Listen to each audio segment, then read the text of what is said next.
সন্দেশ খেতে কার না ভালো লাগে, যদি হয় একদমই দোকানের মতো পারফেক্ট, তাও আবার বাড়িতে।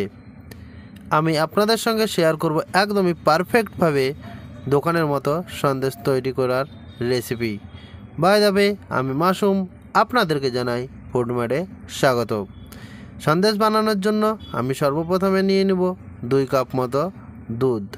এখানে আমি 2 কাপ মতো প্রথমে লিকুইড দুধ নিয়ে নিলাম, মানে প্রায় 500 গ্রাম। দুধটাকে আমি এই অবস্থায় কিছুক্ষণ হাই ফ্লেমে জাল করে নেব, যতক্ষণ না পর্যন্ত দুধের মধ্যে বলক আসছে। একই সঙ্গে অনবরত নাড়তে থাকবো যাতে তলায় না লেগে যায়।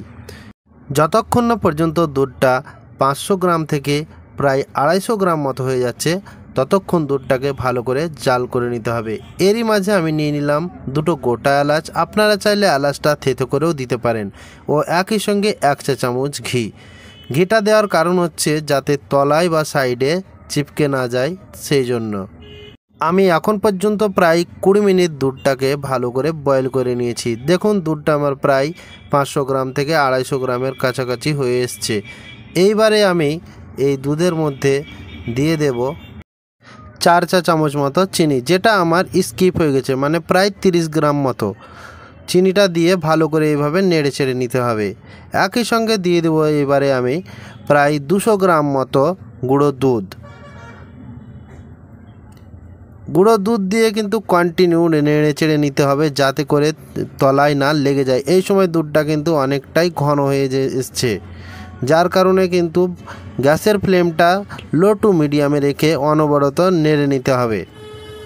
ভিডিওতে দেখানো টিপস অ্যান্ড ট্রিক্সগুলো ভালো লেগে থাকলে অতি অবশ্যই চ্যানেলটিকে সাবস্ক্রাইব, লাইক করতে ভুলবেন না ও পাশে থাকা বেল আইকনটি প্রেস করে দিবেন, যাতে করে আমার দেওয়া নিত্য নতুন ভিডিও সর্বপ্রথম আপনার কাছে পৌঁছে যায়।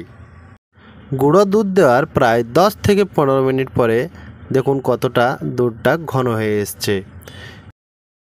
এই অবস্থায় গ্যাসের ফ্লেমটাকে একদম লো করে দিয়ে বা চুলার আঁচটাকে একদম কমিয়ে দিয়ে অনবরত নাড়তে হবে, না হলে তলায় বা সাইডে লেগে যাওয়ার চান্স প্রচণ্ড বেশি থাকে। এই জন্য ঠিক এই রকম একটা টেক্সচার এলে এইবারে আমি এটাকে আর জাল করব না, 2 চা চামচ মতো ঘি দিয়ে রেখে দেব। একই সঙ্গে নিয়ে নিব আমি একটা টিফিন বক্স। ঠিক এই রকম একটা বক্স নিয়ে ঘি দিয়ে আমি ভালো করে বক্সটাতে ব্রাশ করে নিচ্ছি, যাতে করে যখন আমি এর থেকে পিস পিস করে কাটবো যেন খুব সহজেই সন্দেশের পিসটা উঠে আসে। এইবারে আমি বাকি যে সন্দেশের মিক্সচারটা রেডি করে রেখেছিলাম সেটাকে এই বক্সে সেট করে দেব। ঠিক এইভাবে সেট করে দিয়ে আমি প্রায় 2 ঘন্টার জন্য এটাকে রেখে দেব ফ্রিজে। ফ্রিজে রাখার 2 ঘন্টা পরে আমি এটাকে পিস পিস করে কেটে নেব। আমি প্রায় 2 ঘন্টা পরে এটাকে ফ্রিজ থেকে বের করে নিয়ে এসেছি।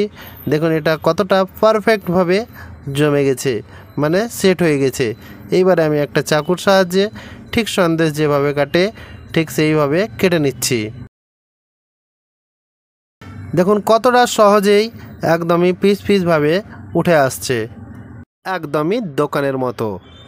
ভিডিওতে দেখানো টিপস অ্যান্ড ট্রিক্সগুলো দেখে ট্রাই করুন, আশা করি বাড়িতে সবাই পছন্দ করবে। আজকে এই পর্যন্তই, আবার দেখা হবে নতুন কোনো রেসিপির সঙ্গে।